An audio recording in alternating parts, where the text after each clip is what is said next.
வணக்கம். நான் வசந்தி செழியன்.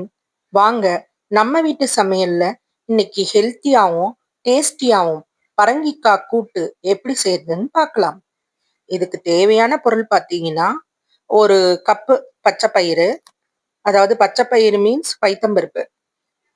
அதுக்கப்புறம் அதுல 2 பச்சை மிளகாய் கீறி போட்டு, 2 பல்லு பூண்டு, மஞ்சத்தூளு, தக்காளி ஒரு 1 1/2 தக்காளி கணக்கு வச்சுக்கோங்க.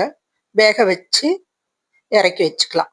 இந்த பக்கம் கடாயில எண்ணெய் விட்டு கடுகு, உளுத்தம்பருப்பு, 2 காஞ்ச மிளகாய், கருவேப்பிலை போட்டு நல்லா வதக்கிட்டு இருக்கோம்.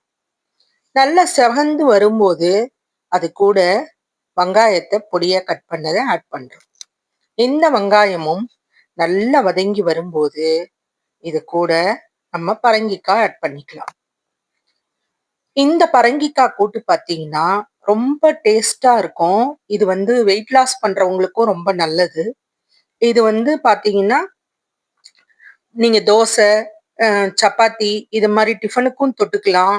அது இல்லாம நம்ம சாப்பாட்டுல போட்டும் பிசைஞ்சு சாப்பிட்டுக்கலாம்.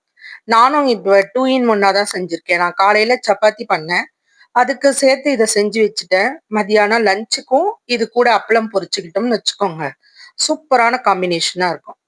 இப்ப நம்ம போட்ட பரங்கிக்காய் நம்ம வேக வச்சிருந்த பருப்பு கலவையை அதில் கொட்டிட்டு, கூட கொஞ்சம் காரத்துக்கு மிளகாத்தூள் உங்களுக்கு தேவையான அளவுக்கு உப்பு போட்டுக்கோங்க. போட்டு நல்ல காய் வேகிற வரைக்கும் கொஞ்சம் வெயிட் பண்ணுங்க. காய் நல்லா வெந்து வரட்டும். காய் வெந்து வந்த பிறகு தேங்காவும் கொஞ்சம் சீரகமும் சேர்த்து அரைச்சிட்டு அது இதோட கொட்டி தளன்னு நல்லா பச்சை ஸ்மெல் போன பிறகு இறக்கி வச்சுட்டோம்னா சும்மா அல்டிமேட்டா இருக்கும். குழந்தைங்க கூட இது விரும்பி சாப்பிடுவாங்க. இதோட காய்கறியோட பெனிஃபிட்ஸ்லாம் நீங்க தெரிஞ்சுக்கணும் அப்படின்னா நம்ம சேனல்ல, அப்புறம் பெருங்காயமா ஆட் பண்ணியிருக்கேன். நம்ம சேனல்ல செவ்வாய்க்கிழமையில உணவே மருந்துன்னு வரும், அதை பாருங்க. கூட பெருங்காயம் கடைசியா ஏன் போடுறோம்னா நீர்க்காய்க்கெல்லாம் கடைசியா போட்டாதான் மனமா இருக்கும்.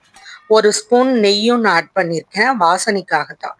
வேணுங்கிறவங்க ஆட் பண்ணிக்கோங்க, வேணான்றவங்க ஸ்கிப் பண்ணிக்கோங்க. தொடர்ந்து வசியோட விலாக்ஸை சப்ஸ்கிரைப் பண்ணாதவங்க சப்ஸ்கிரைப் பண்ணுங்க, லைக் பண்ணுங்க, ஷேர் பண்ணுங்க. உங்க கருத்துக்களையும் கமெண்ட்ல பதிவு பண்ணுங்க. நன்றி.